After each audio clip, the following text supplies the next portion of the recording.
અમે આ ગુજરાતમાં આ ભાજપની તાનાશાહી સામે, એમની દાદાગીરી સામે, એમની ધમકીઓ સામે, એમની પોલીસની ધમકીઓ સામે, એમના કલેક્ટરની ધમકીઓ સામે અમે આપણી જનતાનો અવાજ બનીએ છીએ। નુકસાનીના પૈસા લેવા જાઓ, ખેડૂતના પૈસા લેવા જાઓ એટલે તમારા પર 20 જાતના પુરાવા માંગે। આ નથી, પેલું લાવો, પેલું બાકી છે, માનો દાખલો લાવો, માં કાર્ડ લાવો, પિતાજી કાર્ડ લાવો, બેનજી કાર્ડ લાવો, ભાઈનો કાર્ડ લાવો। અમારા કોઈની સાથે વ્યક્તિગત ઝઘડા નથી, નથી એસપી સાથે ઝઘડા કે નથી કલેક્ટર સાથે ઝઘડા। અમે હર હંમેશ લોકો માટે બોલીએ છીએ। છેલ્લા કેટલાય સમયથી નેતાઓ એક જ પ્રશ્ન કરી રહ્યા છે અને કમ્પ્લેન કરી રહ્યા છે કે અધિકારીઓ અમારું સાંભળતા નથી। ભારતીય જનતા પાર્ટીના 5 ધારાસભ્યોએ ભેગા થઈ અને સીએમને પત્ર લખ્યો। એના પછી વિપક્ષે પણ ખૂબ બધા સવાલ કર્યા કે જો અમે તો કહેતા જ હતા કે અધિકારીઓ સાંભળતા નથી, અધિકારી રાજ ખૂબ વધી ગયું છે। ભારતીય જનતા પાર્ટી સત્તા પક્ષના ધારાસભ્યોનું પણ અધિકારી સાંભળતા નથી।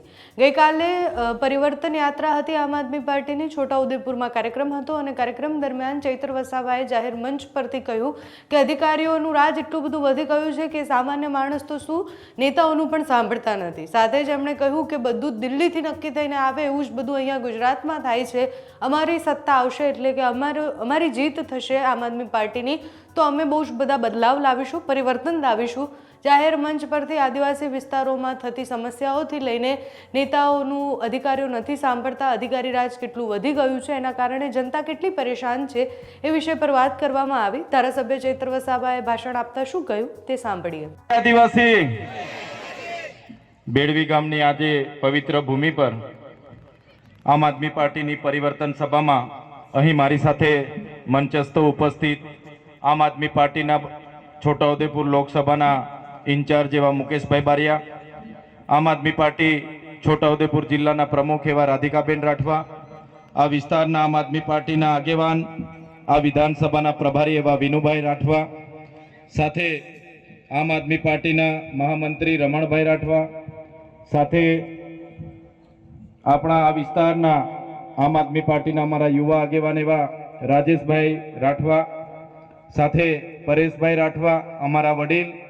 અમારા આદરણીય એવા ભંગ્યાભાઈ રાઠવા, મધ્યપ્રદેશથી આજની સભામાં પોતાનો સમય લઈને આવેલા સેવા સરપંચ અને મંચ પર ઉપસ્થિત સુખરામભાઈ, ગામના પૂર્વ સરપંચ શ્રી અને તમામ રંજનભાઈ, તમામ આગેવાનો સહિત મારી સામે આજની સભામાં ભારતીય જનતા પાર્ટીના ઘણા નેતાઓનું દબાણ હતું, ધમકીઓ આપે, જવાનું નહીં, કામ નહીં કરીશું એવી ધમકીઓ સામે પણ મોટી સંખ્યામાં અહીંયા ઉપસ્થિત થયેલા મારા વડીલો, યુવાનો, માતા બહેનો બધાને ચૈતર વસાવાના જોહાર કરું છું, સૌને મારા નમન કરું છું। સાથીઓ, 3 દિવસ પહેલા વડોદરા જિલ્લાના એક પેપરમાં અને સમાચારમાં એવું બધું હતું, વડોદરા જિલ્લાના 5 જેટલા ધારાસભ્ય એમની પોતાની સરકારના મુખ્યમંત્રીને એમણે પત્ર લખ્યો કે મુખ્યમંત્રી સાહેબ, આપણી સરકારમાં અમે આટલા વર્ષથી ચૂંટાઈએ છીએ, અમે ધારાસભ્ય છે, પણ કોઈ અધિકારી અમારું માનતું નથી, કોઈ અધિકારી અમારા કામ કરતા નથી।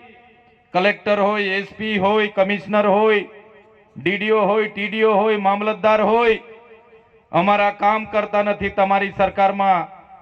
આપણી સરકાર હોવા છતાં અમારા કામ થતા નથી, આ એમની વેદના હતી। ત્યારે સાથીઓ, ભારતીય જનતા પાર્ટીના 30 વર્ષના શાસનમાં કેટલાક અધિકારીઓનું રાજ ચાલે છે, કેટલાક રિંગ માસ્ટરો દિલ્હીમાં બેસીને સરકાર ચલાવે છે અને એમના અંદરો અંદર ગુટબાજીના કારણે આજે જનતાના કામો નથી થતા। પોતાની સરકાર હોવા છતાં જો ધારાસભ્ય આવી વેદના નાખતા હોય, આવી વેદના ઠાલવતા હોય તો તમારા જેવા સામાન્ય લોકોની તો શું વાત છે। ત્યારે મેં તમને કહેવા માંગુ છું, એમના સરકારમાં એમના ધારાસભ્ય એમને વિનંતી કરતા હોય ત્યારે આપણે વિનંતી કરવાનું થતું નથી। આવનારા દિવસોમાં આપણે આ ભારતીય જનતા પાર્ટીની સરકારને આપણે બદલી કાઢવાની છે। તૈયાર છો ને બધા? કેટલા લોકો ઈચ્છે છે કે આ વખતે ભારતીય જનતા પાર્ટીની સરકારને આપણે ઘર બેસાડી દેવાની છે? ઊંચો હાથ કરો બધા। પરિવર્તન લાવીએ ને આપણે? એમણે તો હમણાં મંત્રી તંત્રીઓ બદલ્યા છે, જ્યારે વિરોધ થયો બધા ગુજરાતમાં, કામ નહીં થયું, લોકોનો આક્રોશ હતો, એટલે એમણે બધા જ મંત્રીઓને ઘરે બેસાડીને નવું મંત્રીમંડળ બનાવ્યું છે. પણ આપણા વડવાઓ કહેતા હતા ને, ભેંસ ઓછું દૂધ આપે એટલે એનો ખીલો નહીં બદલવાનો, ભેંસ બદલી કાઢવાની. સાચી વાત છે કે ખોટી વાત છે? એટલે આ લોકો કામ નથી કરતા એમની સરકાર હોવા છતાં, એટલે હવે આપણે ભાજપને જ બદલી નાખવાની છે. તૈયાર છો બધા? ત્યારે આ પરિવર્તન સભામાં જે પણ લોકો પોતે સ્વયંભૂ આવ્યા છો, ત્યારે અમે તમારું સહર્ષ સ્વાગત કરીએ છીએ. આજે તમે આવ્યા છો, તમે અમારી સાથે છો, અમને પૂરેપૂરો વિશ્વાસ છે. પણ જે લોકો ઘરે હશે, જેમને ડર હશે, ડરાવતા હશે ભાજપના નેતાઓ કે ભાઈ જશો તો તમને ઝૂંપડું નહીં આપીએ, પાણી નહીં આપીએ, બોર નહીં કરીએ, નળ સે જલ નહીં આપીએ, તમારો મીટર નહીં આવશે, અને એવા ઘણા લોકો આજે આવવા માંગતા હતા પણ નથી આવવા દીધા, ખોટી ખોટી ગ્રામ સભાઓ બોલાવી લીધી. ત્યારે એવા લોકોને પણ કહેજો કે ચૈતર વસાવા આવ્યા છે અને એમણે પરિવર્તન કરવાનું કીધું છે. ત્યારે આપણે આવતા તાલુકા અને જિલ્લા પંચાયતમાં તમારામાંથી સારા સારા તાલુકાના ઉમેદવાર નક્કી કરી લો, સારા સારા જિલ્લાના ઉમેદવાર નક્કી કરી લો, આવનાર વિધાનસભાનો ઉમેદવાર નક્કી કરી લો, અને આવનારા દિવસોમાં આમ આદમી પાર્ટીની સરકાર બનાવીને આપણા લોકોના સેવાના કામ કરવા માટે તમારે બધાએ તૈયારી બતાવી દેવી પડશે. હમણાં સુધી શું હતું? દેશ આઝાદ થયો એટલે થોડા વર્ષ કોંગ્રેસે રાજ કર્યું.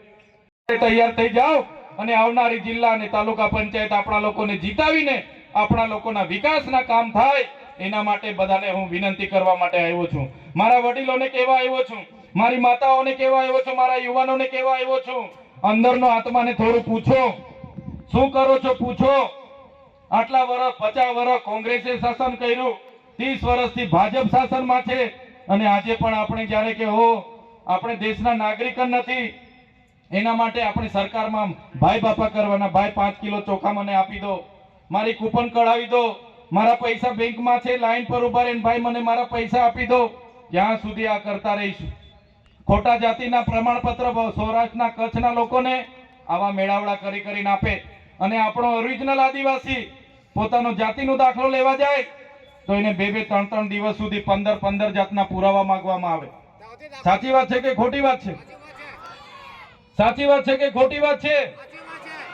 આજે ઝૂંપડા માટે તમે લાભ લેવા જાઓ, કોઈ બીજો લાભ લેવા જાઓ, વૃદ્ધ પેન્શન લેવા જાઓ, વિધવા પેન્શન લેવા જાઓ, નુકસાનીના પૈસા લેવા જાઓ, ખેડૂતના પૈસા લેવા જાઓ, એટલે તમારા પર 20 જાતના પુરાવા માંગે.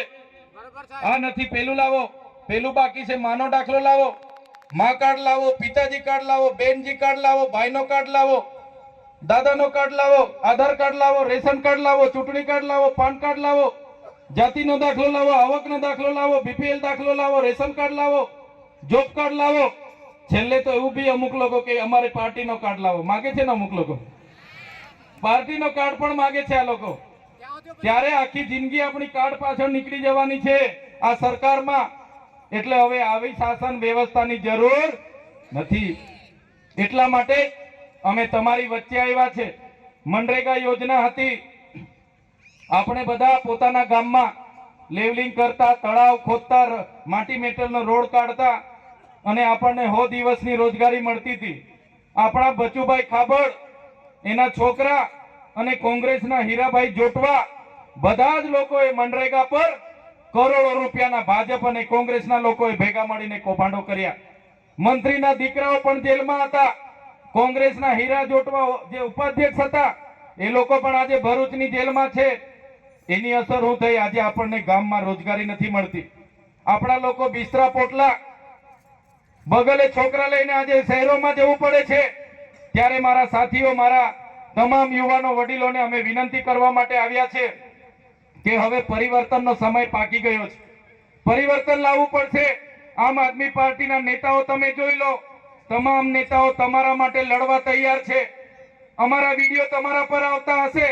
અમારા કોઈની સાથે વ્યક્તિગત ઝઘડા નથી, નથી એસપી સાથે ઝઘડા કે નથી કલેક્ટર સાથે ઝઘડા. અમે હર હંમેશ લોકો માટે બોલીએ છીએ. હર હંમેશ તમે મોબાઈલ ખોલશો રોજનો અમે લોકો માટે લડીએ છીએ. અમારા નેતાઓ બધા લોકો માટે લડીએ છીએ, તમારા માટે લડે છે.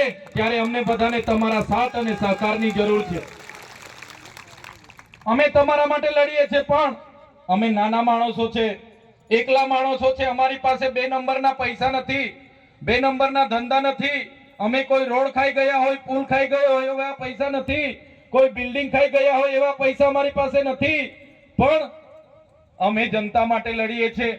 એટલે આ ભાજપના લોકો પોલીસને અમારા ઘરે મોકલે, જંગલ ખાતાને અમારા ઘરે મોકલે, અમારા ઘરે જીબી વાળાને મોકલે, રેડ પડાવે, અમને હેરાન કરે, ખોટા કેસ કરે, પછી બી અમારા પરિવારના જોખમે અમે આપણા જનતા માટે લડીએ છીએ. અમે એમનાથી ડરતા નથી, એમની જેલોથી ડરતા નથી. બસ તમારા વડીલોના આશીર્વાદ અમારી સાથે રાખજો, મારી માતાઓના આશીર્વાદ અમારી સાથે રાખજો, મારા યુવાનોનો સહકાર અમારી સાથે રાખજો.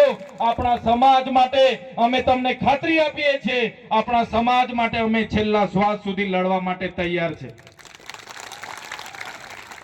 આમ આદમી પાર્ટી, અરવિંદ કેજરીવાલજી, એનું સપનું હતું કે આદિવાસી વિસ્તારોમાં મફત શિક્ષણ મળે, મફત આરોગ્યની તમામ સુવિધાઓ મળે, મફત વીજળી મળે, મફત પાણી મળે, આપણા વિસ્તારમાં અનુસૂચિ 5 લાગુ થાય, પૈસા 1 લાગુ થાય, અને આપણા વિસ્તારના લોકોને આપણા ગામમાં રોજગારી મળે, આપણી 73 ડબલ એની જમીનો સચવાય.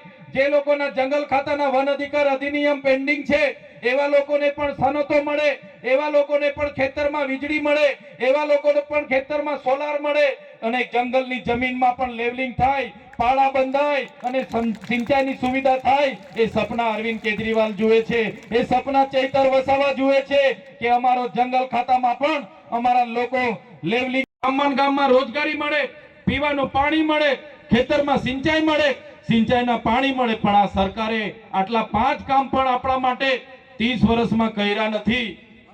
જો અમારે તાલુકા જિલ્લા પંચાયતો બનશે, જો અમારી 2027માં આમ આદમી પાર્ટીની સરકાર બનશે, તો આ 5 મુદ્દાઓમાં આમ આદમી પાર્ટી પહેલું કામ કરશે, એની હું ખાતરી આપું છું તમને. ત્યારે સાથીઓ, લડાઈ ઘણી લાંબી છે, વાતો પણ ઘણી લાંબી છે, પણ આજે હું તમને વિનંતી કરવા માટે આવ્યો છું. અમે આ ગુજરાતમાં આ ભાજપની તાનાશાહી સામે, એમની દાદાગીરી સામે, એમની ધમકીઓ સામે, એમની પોલીસની ધમકીઓ સામે, એમના કલેક્ટરની ધમકીઓ સામે અમે આપણી જનતાનો અવાજ બનીએ છીએ. આગળ કીધું એમ પોસ્ટ મેટ્રિક શિષ્યવૃત્તિ બંધ કરી હતી, એના માટે અમે લડ્યા અને પોસ્ટ મેટ્રિક શિષ્યવૃત્તિ અમે ચાલુ કરાવી. નર્મદાના વિસ્થાપિતો હોય એના માટે લડ્યા, ગઢડાના વિસ્થાપિતો હોય એના માટે લડ્યા, હાપેશ્વરના વિસ્થાપિતો હતા એના માટે લડ્યા, આ વિસ્તારના આદિવાસીઓના જાતિના પ્રમાણપત્ર માટે લડ્યા, અને તમામ મુદ્દે લડીએ છીએ. ત્યારે આજે સરકારને ગમતું નથી, અમને પણ ડરાવે છે, ધમકાવે છે, જેલોમાં નાખવાની ધમકીઓ આપે છે. ત્યારે આજે તમને કહેવા માટે આવ્યા છે કે અમારા લોકોને બધાને તમારો સહકાર જોઈએ છે, સાથ જોઈએ છે. બસ અમને તમે સહકાર આપતા રહેજો, તમારો ભાવ, તમારો પ્રેમ અમને આપતા રહેજો. તમારા માટે અમે આખી જિંદગી તમારા માટે લડવા તૈયાર છે, આપણા બાળકો માટે લડવા તૈયાર છે, આપણી ભાવિ પેઢી લડવા માટે તૈયાર છે. પણ આમ આદમી પાર્ટીને તમે આવનારી તાલુકા, જિલ્લા અને આવનારી વિધાનસભામાં જીતાડીને લાવશો, એ જ વિનંતી કરવા માટે હું આવ્યો છું. હવે કોંગ્રેસની, ભાજપની શરમ અને સંબંધ છોડીને આમ આદમી પાર્ટીને જંગી બહુમતીથી વિજય બનાવજો, એ જ વિનંતી કરીને આજે અમે અહીંથી જવાના છે. ત્યારે વધારે વાત હું નથી કરતો. આજે ઘણું મોડું થયું છે, છતાં બધા જ આજુબાજુ ગામના વડીલો, યુવાનો, મુખીઓ, પટેલો, સરપંચો અને તમામ અહીં ઉપસ્થિત થયા છો. ત્યારે મોટી સંખ્યામાં મારી માતા તુલ્ય માતાઓ પણ છે, બહેનો પણ છે અને ભાઈઓ પણ છે. બધા જ લોકોનો હું ખૂબ ખૂબ આભાર માની વિનમું છું. બધાનો ખૂબ ખૂબ આભાર, ધન્યવાદ. જય આદિવાસી, જય જોહાર.